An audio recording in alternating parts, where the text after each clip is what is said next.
Chapter 22, A Big Mistake. Intelligent disobedience, huh? Griffin echoed. He liked the way it sounded. Whenever he didn't do what somebody wanted, they always assumed he was making a big mistake. What's funny is that when Phantom doesn't do something I tell him to, I still get annoyed, Cheyenne said. Like he's being stupid. And then I figure out that he's right. She drank her orange juice in one long gulp and then wiped her mouth with the back of her hand. She had already gobbled the crackers. Belatedly, Griffin realized she must be hungry. Would you like some lunch? She nodded. Sure, that would be great. I'll go see what I can find. He got up, already mentally rummaging through the kitchen. There was some ramen in the cupboard and maybe some peas in the freezer, and he could cut up some hot dogs and put them in too. He would break up the noodles so they wouldn't be too messy when Cheyenne ate them.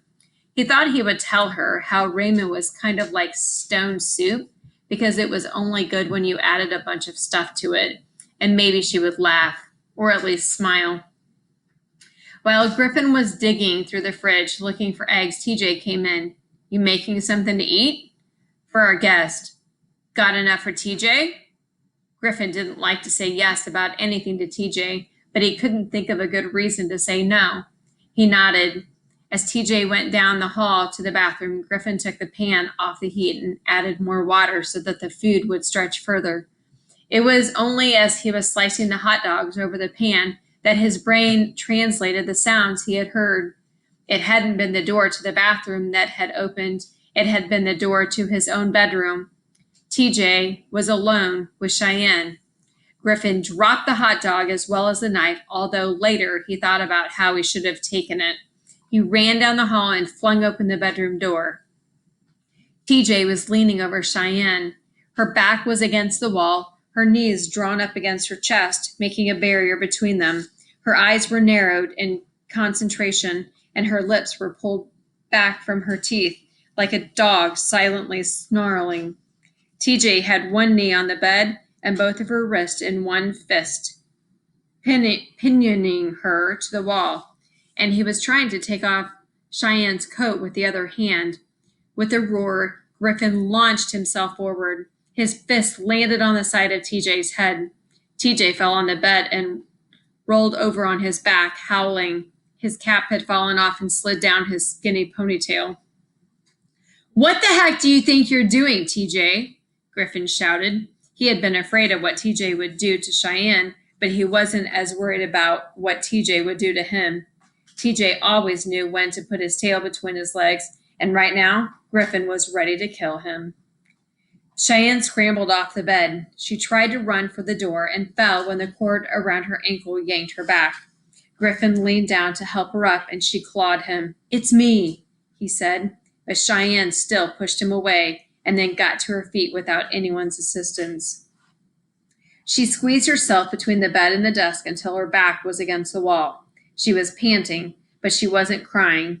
Griffin suddenly thought that if he had brought the knife into the room, Cheyenne would have sunk it into both of them in turn, without a second thought.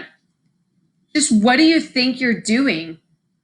Look at her, all shiny, TJ whined. I just wanted to take a little bit of the shine off. It's just like Jimbo says. She's so rich, she probably wipes her butt with $20 bills. She probably thinks her crap doesn't even smell. I was just going to teach her a little lesson, make her understand how the other half lives. TJ was saying all this with snot running out of his nose. Griffin's hands were clenched into fists. He wanted to hit TJ again so bad. Say that again. What did Jimbo say? Something like hope played across TJ's face. He half sat up. Oh, you know, he was going on about how she probably thinks she's too good for us and that she needed to be taken down a notch. And you listening to that BS? Griffin rubbed his fist. His middle knuckle was swelling. Get out before I change my mind. After TJ scuttled out carrying his hat, Griffin locked the door behind him. He pressed the button more for Cheyenne's benefit than anything else. He walked back and stood in front of her, She was trembling. It's okay. He's gone. I'm sorry I left you alone. I won't let it happen again. With the tip of his index finger, he touched her cheekbone. I'm sorry. Her shaking intensified, and he was afraid he had frightened her all the more. But when he tentatively reached out his arms, she put her face against his chest. Her breath smelled like orange juice. He held her tight and rocked her back and forth. It reminded Griffin of the one school dance he had gone to, when slow dancing just meant shuffling your feet. Just as he was getting used to the feel of her in his arms, Cheyenne stepped back. She pulled her coat into place. He was going to hurt me, rape me, maybe kill me, and I think he would have too if you hadn't come in. What kind of a person could feel like I deserve that? Griffin sighed. Jimbo got him riled up. He likes to wind TJ up and watch where he goes. Out in the real world, nobody pays them any attention. To them, rich people aren't real. They're people in magazines and TV. Those two aren't around rich people very much. He let out a little self-conscious laugh. Of course, I'm not either. But just like rich people would probably look at us and see white trash, those two don't think rich people are human either. Cheyenne's next words were a surprise. What happened to your throat? The skin felt different there. Griffin kept his answer short, letting his tone make it clear that he didn't want to talk about it. It got burned. How? It was like she wanted to make him feel vulnerable as she did, to feel as vulnerable as she did. In an accident. What kind of accident? My dad was cooking, all right? Cooking? He could hear the disbelief in her voice. Even Cheyenne had figured out that Roy would never cook anything. My dad was making some meth, and a little of it spilled on a burner. Meth? She didn't seem sure about what it was. Griffin envied her innocence. Crystal, Tina, crank, ice, basically at speed. Amphetamines.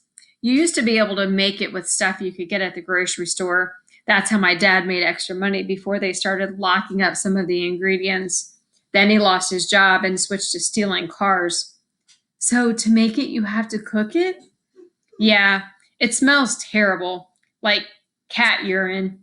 I went out to the barn to ask him something, and then when it flared up, I got burned on my throat and chest. Griffin remembered how at first it had felt either really, really hot or really, really cold. He hadn't been able to tell which, and then suddenly it was hot, red hot, eating through him. He managed to rip off his shirt, or he would have been burned even worse. The pain had been so great he wanted to die or pass out. After a few seconds, he narrowed his choices down to just one. He wanted to die. He did neither. It was his mom who took him to the emergency room, his mom who made up some story about the wood stove. The doctors asked her to leave the room and then questioned Griffin about it again. He knew they didn't believe her. Griffin stuck to the same story, not out of love for Rory, but because he was afraid his mom would get in trouble too. He had spent a month in the burn unit, IVs in the backs of both hands and a tube in his throat to help him breathe because the mucus lining had been burned too. Even with the tube down his throat, he had still been able to smell. The burn unit had been full of smells. The strongest came from Silvadene salve, which was the color and consistency of Crisco and smelled like peppermint.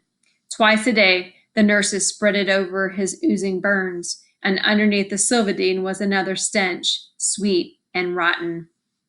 Every night, Griffin lay in the dark and listened to monitors beeping, ventilators whooshing, machines monitoring the thin threads of life.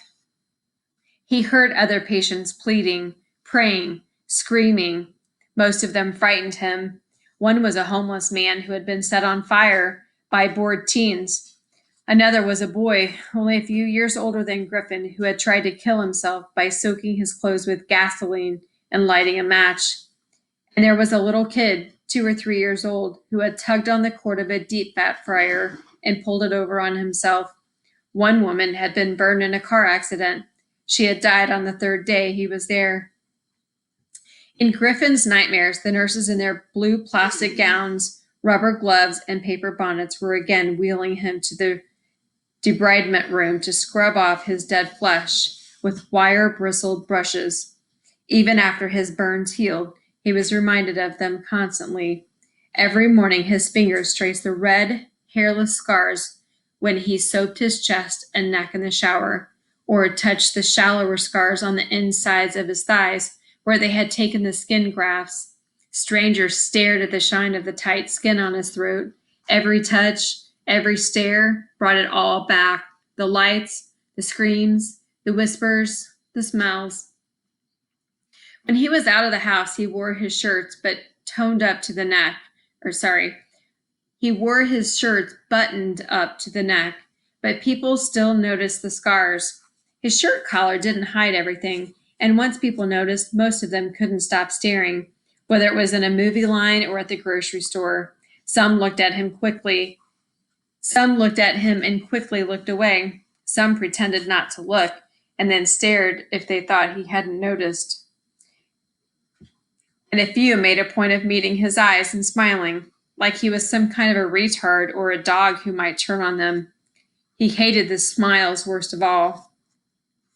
Every day Griffin was in the hospital, his mother had visited him, and then one day, right before he was released, she didn't come. So I've kind of been wondering, where's your mom? Cheyenne asked. It was spooky, like she could read his mind. What do you mean? I mean, you live here with your dad, but you obviously have had to have had a mom, so where is she? She and my dad didn't get along, Griffin said shortly. So she moved back to Chicago.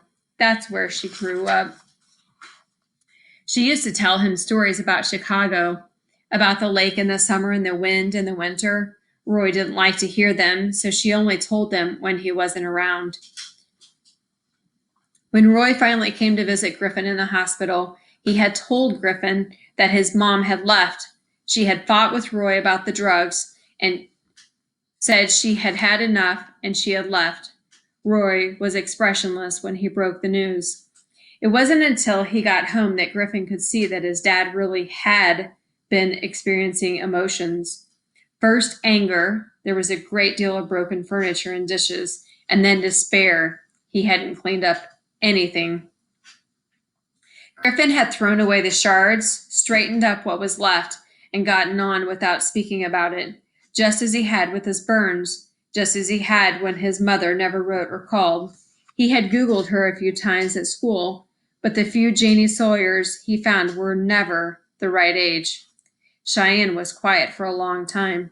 Then she said in a low voice, "Do you think your dad will really let me go?" "He says he will." "That's not what I asked." The truth was that with so much money at stake, Griffin wasn't sure how far he could trust what Roy said. If his dad let Cheyenne go, if he left the actual doing of it to TJ and Jimbo, Griffin thought now that they might just take her into the woods instead and kill her. Rape her and kill her. Griffin realized the only one he trusted to let Cheyenne go was himself. He had to do it, even if it meant risking everything, meant he ended up in prison, along with Roy and TJ and Jimbo. The alternative was Cheyenne being murdered. He couldn't tell her, in case she somehow let it slip to the others. But when everyone was out getting the drop, he would take Cheyenne and go, when there was no chance that one of them would show up at the house and try to stop them. He would put Cheyenne in the truck and drive like heck until he could get someplace with a phone, someplace with nice bright lighting and lots of people, where even if they caught up with him, TJ and Jimbo might think twice about killing him. And then he would turn her loose and go back and meet his dad, and they would go to Mexico or wherever. And he would hope that Cheyenne would keep her promise and not tell the police their names, and hope that the police didn't show up before he could get the heck out of there, because if they did, they might decide he was one of the bad guys and kill him. Was he one of the bad guys? Griffin didn't know anymore.